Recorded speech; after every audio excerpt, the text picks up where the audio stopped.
नमस्कार दोस्तों, मैं आप सबकी फ्रेंड नेहा तिवारी आप सभी का बहुत बहुत स्वागत करती हूँ अपने चैनल नेहा तिवारी अवधी गीत पर। आज मैं आप सभी के लिए लेकर आई हूँ एक प्यारा सा कजरी गीत। आशा करती हूँ आप सभी को यह कजरी गीत अच्छा लगेगा। हमारे चैनल पर नए हैं तो प्लीज़ चैनल को सब्सक्राइब कीजिएगा, वीडियो को लाइक कीजिएगा और ज़्यादा से ज़्यादा शेयर कीजिएगा। कमेंट करके ज़रूर बताइएगा आप सभी लोग कि आप सभी को यह कजरी गीत कैसा लगा। चलिए प्रस्तुत करते हैं कजरी गीत।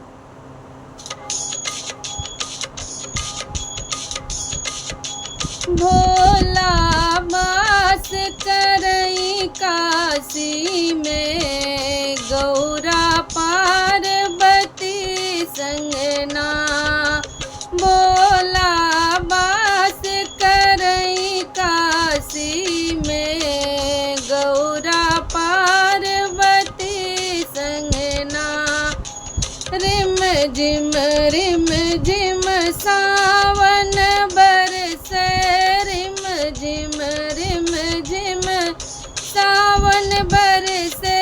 चम चम चमके बिजुरियाना, चम चम चमके बिजुरियाना। भोला बास करई काशी में, गौरा पार्वती संगना। भोला बास करई काशी में, गौरा पार्वती संगना।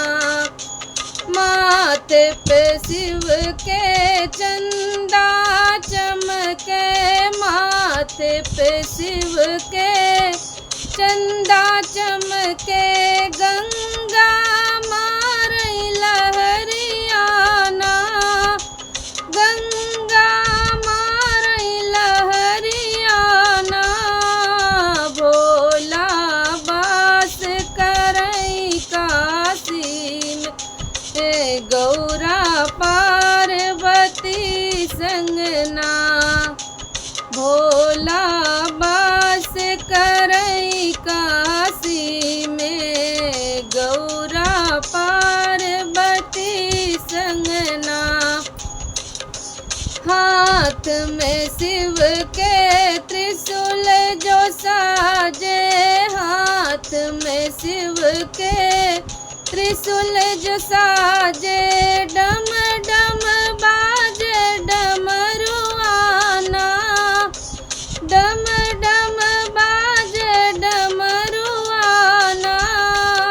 भोला बास करई काशी में, गौरा पार्वती संगना। पाँव शिव के घुंघरू जो छनके, पाँव जो शिव के घुंघरू छनके। खाके नाचे भांग भोला भंडरिया ना, खाके नाचे भांग भोला भंडरिया ना। भोला बास करई काशी में, गौरा पार्वती संगना। देव ऋषि सब जय जय बोले, देव ऋषि सब जय जय बोले। जय जय हो गौरा के संवरियाना, जय हो गौरा के संवरियाना। भोला बास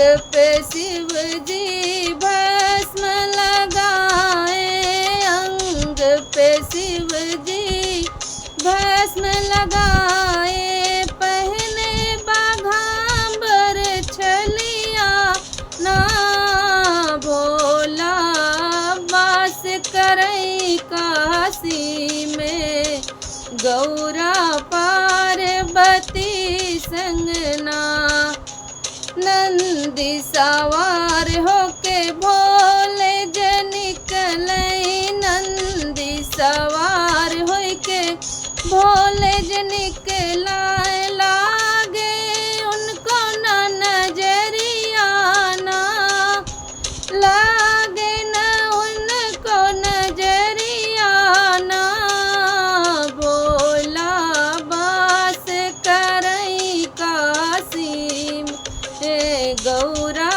पार्वती संगना, भोला वास करई काशी में, गौरा पार्वती संगना। बहुत बहुत आप सभी को धन्यवाद पूरा वीडियो देखने के लिए। अगले वीडियो में फिर मिलेंगे, तब तक सभी से हर हर